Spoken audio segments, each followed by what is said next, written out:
West African governments have been blamed for the worsening poverty and inequality levels in their countries. According to the Oxfam and Development Finance International report published on Tuesday, inequality is at crisis levels in West Africa. The report says the divide between the wealthy and the poor continues to increase as a small number of people become extremely rich, while a clear majority of the region's populations wallow in poverty. But joining me now to look at this report is the chief economist at World Economics London, Brian Sturgis. Brian, good afternoon. Thank you for joining us. Good afternoon. Now, you have read the inequality report published by Oxfam yesterday. What is your take on it? Well, I mean, we do know, of course, that there's distribution of income problems in West Africa. I mean, that's fairly obvious, as they are in most countries, in most areas. It's not really an attempt to measure, though, if they're getting worse or not. They've used various proxies to create an index. Those proxies are progressive taxation, spending on social services, health, and so on. And then they've actually put those into a proxy with a weighting system and come out with an answer, but it doesn't really say whether it's getting worse or what governments are to do with it, particularly to do with it. It doesn't drill down enough. So I'm a bit skeptical. All right. Now the report highlighted examples from Nigeria and says 5 of Nigeria's richest men have a combined wealth of about 29.9 billion US dollars, not more than the country's entire national budget for 2017, but about 50% of its citizens live on less than $1.25 a day. That's the threshold for absolute poverty. Do you agree with that?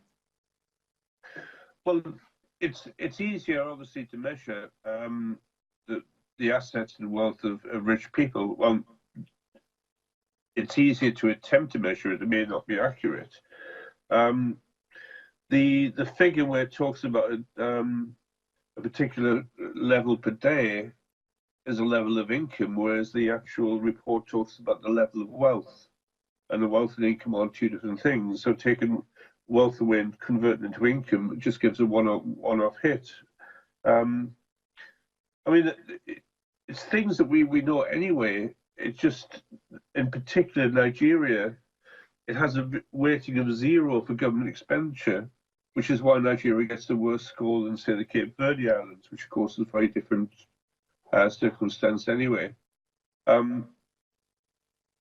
Pro-business policies, attempts to actually redistribute income in a sensible way and possibly changing the taxation system, moving towards, say, a land value tax system in Nigeria would be useful.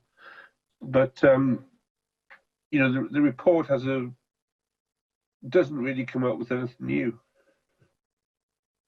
All right. Brian, before I let you go, what must countries such as, Nigeria do to actually bridge that gap of inequality?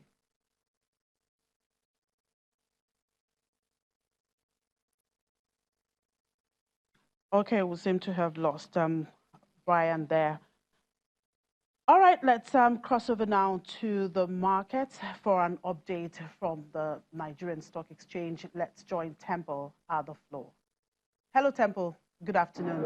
Finally, Airtel is traded in the market. Bring us up to speed with today's activities. Well, Airtel is trading in the market. We've seen some investors now shedding their weight on Airtel and trying to buy some other shares. But generally, the market is not so much in good shape right now. We've got a whole lot of sell down. I think some people that have even taken position a few weeks ago, looks like they're tired of the lackluster performance of the market.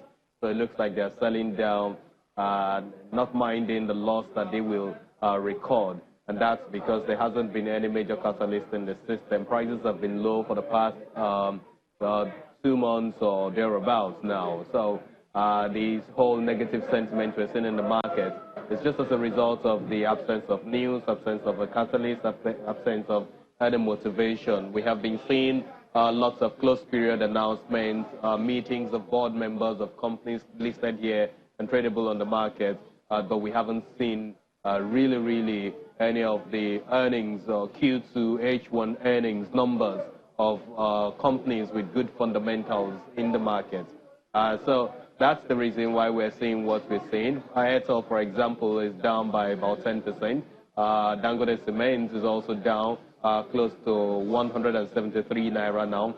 Some even projected that it's most likely going to hit the support level of 160 naira, which is where usually you find a Dangote Cement eventually with the way things are going, because for the past 2 weeks, it's been on downward trend, and it looks like it is going to continue. There's basically no nothing right now to sustain any particular company, and I don't see any company in the market being immune to this level of losses that we have in the system. Across sectors, it was only the banking names that were doing well before. They were marginally up earlier. It looks like they are already facing the southern territory right now. Things just don't look motivating enough for anybody now to really put them on, except to see some company that will come up with some company-specific news and will get some kind of drivers around it. Forte Oil in the oil and gas segment of the market is also down some 10%. And so the market may need a miracle to basically close northwards today, Chimezie. All right, let's continue to hope for the best. Thank you for this update, Temple. And Tanzania's largest gold miner, Acacia Mining PLC, has extended the deadline for a firm bid to July 19, saying it is worth more than a boycott proposal by majority shareholder Barrick Gold Corporation values it at. Based on a review by independent technical consultant SRK Consulting, Acacia is worth 271 pence per share under a preferred value scenario, with a range of 203 pence to 281 pence per share under low and high value scenarios. Barrick on May 21 had offered 0.153 of its own shares to acquire the 36.1% of Acacia it does not already own. That equates to about 193 pence per share based on Monday's closing prices, valuing the company at about $990 million compared with $787 million when it first proposed the deal. Well, that's a wrap on the program. Thank you for watching. I'm Chimezie Obi Iwago.